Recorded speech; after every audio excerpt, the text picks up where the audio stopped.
मेरे साथ जुड़ें क्योंकि मैं सबसे अप्रत्याशित स्थानों में ईश्वर की खोज की चुनौती स्वीकार कर रहा हूँ।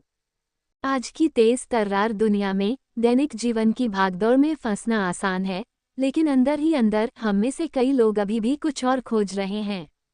हम जीवन के सबसे बड़े सवालों के जवाब खोज रहे हैं, उद्देश्य और अर्थ की भावना के लिए, और खुद से भी बड़ी किसी चीज से जुड़ाव के लिए।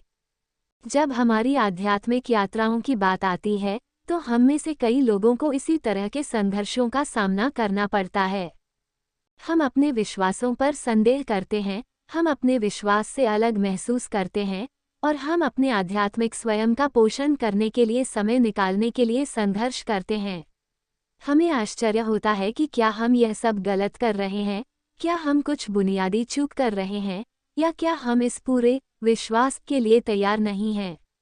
ये संघर्ष भारी हो सकते हैं, जिससे हमें खोया हुआ, अकेला और आगे क्या करना है इसके बारे में अनिश्चित महसूस होता है।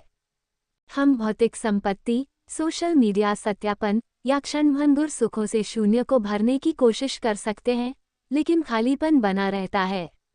हम प्रामाणिकता, गहराई और अपनेपन की भावना चाहते हैं जो सती से परे हो।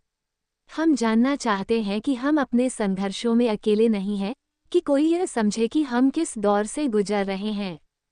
हमारे सर्वोत्तम प्रयासों के बावजूद हमें अभी भी ऐसा महसूस हो सकता है कि हम आध्यात्मिक उलझन में फंस गए हैं। हमें समझ नहीं आ रहा है कि कौन सा रास्ता अपनाएं या कैसे आगे बढ़ें।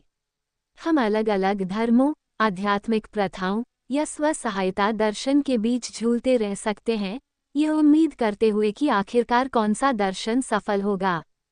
हम ध्यान, योग या प्रार्थना का प्रयास कर सकते हैं, लेकिन इसे अपने दैनिक जीवन का निरंतर हिस्सा बनाने के लिए संघर्ष करते हैं। अंततः ईश्वर के लिए हमारी खोज अत्यंत व्यक्तिगत है, और हम में से प्रत्येक को अपने स्वयं के अनूठे रास्ते पर चलना चाहिए। हमें दूसरों की कहानियों में प्रेरणा मिल सकती है, लेकिन हमारे अपने अनुभव, संदेह और डर ही हमारी यात्रा को आकार देते हैं। कुछ के लिए धर्म समुदाय और संरचना की भावना प्रदान करता है, जबकि अन्य के लिए आध्यात्मिकता अधिक व्यक्तिगत और लचीला दृष्टिकोण प्रदान करती है। जैसे ही मैं ईश्वर की अपनी खोज पर विचार करता हूँ, मुझे एक परिवर्तनकारी अनुभव की याद आती है जिसने मेरे विश्वास के प्रति मेरे दृष्टिकोण को बदल दिया। यह गहन असुरक्षा का क्षण था, जिसने मुझे अपने गहरे भय और शंकाओं का सामना करने के लिए मजबूर किया। उस पल में मेरे अंदर कुछ बदलाव आया, और मुझे एहसास हुआ कि ईश्वर की मेरी खोज उत्तर खोजने के बारे में नहीं थी, यह अनिश्चितता को गले लगाने के बारे में था।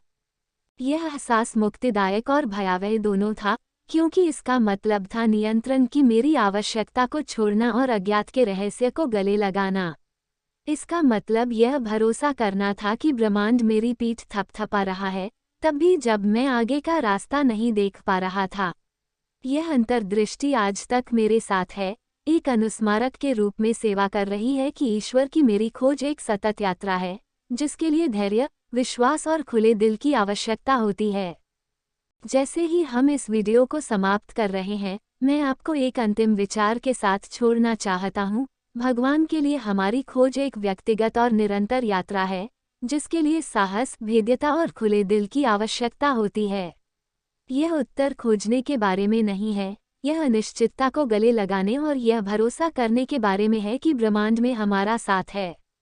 इस यात्रा में मेरे साथ शामिल होने के लिए धन्यवाद, और मुझे नीचे टिप्पणियों में आपके अपने अनुभवों के बारे में सुनना अच्छा लगेगा।